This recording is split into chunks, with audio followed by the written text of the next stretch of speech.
പ്രവാസി മലയാളിയിലേക്ക് ഏവർക്കും സ്വാഗതം. ലോകത്തെ ഏവരെയും ഞെട്ടിച്ചുകൊണ്ടാണ് കൊറോണ വൈറസ് ചൈനയിൽ നിന്ന് പടർന്നുകൊണ്ടിരിക്കുന്നത്. കൊറോണ ബാധയിൽ മരണസംഖ്യ 106 ഉയർന്നുവെന്നാണ് ലഭ്യമാകുന്ന വിവരം.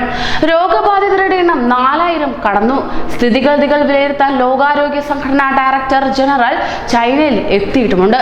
ചൈനയിലെ 20 നഗരങ്ങളിൽ സർക്കാർ കർശനമായ ഗതാഗത നിയന്ത്രണവും ഏർപ്പെടുത്തിയിട്ടുമുണ്ട്.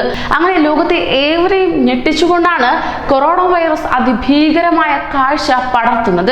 ലോകമാകെ കൊറോണ വൈറസ് ഭീതിയിൽ കഴിയുമ്പോൾ തന്നെ വളർത്തുനായയുടെ കുസൃതി കൊണ്ട് വൈറസ് രോഗത്തിന്റെ പിടിയിൽപ്പെടാതെ രക്ഷപ്പെട്ടതിൽ ആശ്വസിക്കുകയാണ് തായ്വാൻ സ്വദേശിയായ പെൺകുട്ടി. പ്രതിദിനം 100 കണക്കിന് ആളുകളെയാണ് ചൈനയിൽ രോഗം ബാധിച്ചുകൊണ്ടിരിക്കുന്നത്. തായ്വാൻ സ്വദേശിയായ പെൺകുട്ടി വൈറസ് തീവ്രതയെക്കുറിച്ച് അത്ര ധാരണയില്ലാതെ വുഹാനിലേക്ക് യാത്ര പുറപ്പെടാനുള്ള പ്ലാനിൽ തന്നെയായിരുന്നു. ഇതിനായി യാത്ര ആരംഭിക്കുന്നതിന്റെ തലേ ദിവസം അല്ലറച്ചില്ലറ സാധനങ്ങൾ വാങ്ങാനായി പുറത്തുപോയി.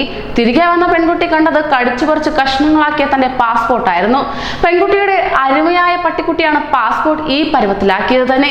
പെൺകുട്ടി നോക്കുമ്പോൾ ഗോൾഡൻ റിട്രീവൽ പട്ടിക്കുട്ടി താൻ ചെയ്തത് തെറ്റായി പോയി എന്ന കുറ്റബോധത്തോടെ ഒരു മൂലയ്ക്ക് ഇരിക്കുന്നതായിരുന്നു. അങ്ങനെ പാസ്പോർട്ട് നാശമായതോടെ പെൺകുട്ടിയുടെ യാത്രയും മുടങ്ങി. അതീവ ദുഃഖിതയായിരുന്നു പെൺകുട്ടി. യാത്ര മുടങ്ങിയതിൽ പട്ടിക്കുട്ടിയോട് കടുത്ത ദേഷ്യവും പെൺകുട്ടിക്ക് തോന്നിയിരുന്നു. അവർ അപ്പോൾ തന്നെ തന്റെ പാസ്പോർട്ട് പട്ടി കടിച്ചു കീറി ഇനി എന്തു ചെയ്യണമെന്ന് പറഞ്ഞുകൊണ്ട് ഫേസ്ബുക്കിൽ പോസ്റ്റ് ഇടുകയും ചെയ്തു. എന്നാൽ തൊട്ടടുത്ത ദിവസങ്ങളിലാണ് കൊറോണ വാർത്തയും പുറത്തു വരുന്നത് തന്നെ.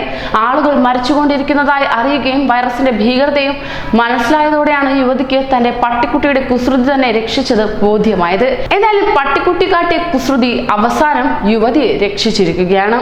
കൂടുതൽ പ്രവാസി വാർത്തകൾക്കായി ഈ ചാനൽ സബ്സ്ക്രൈബ് ചെയ്യൂ.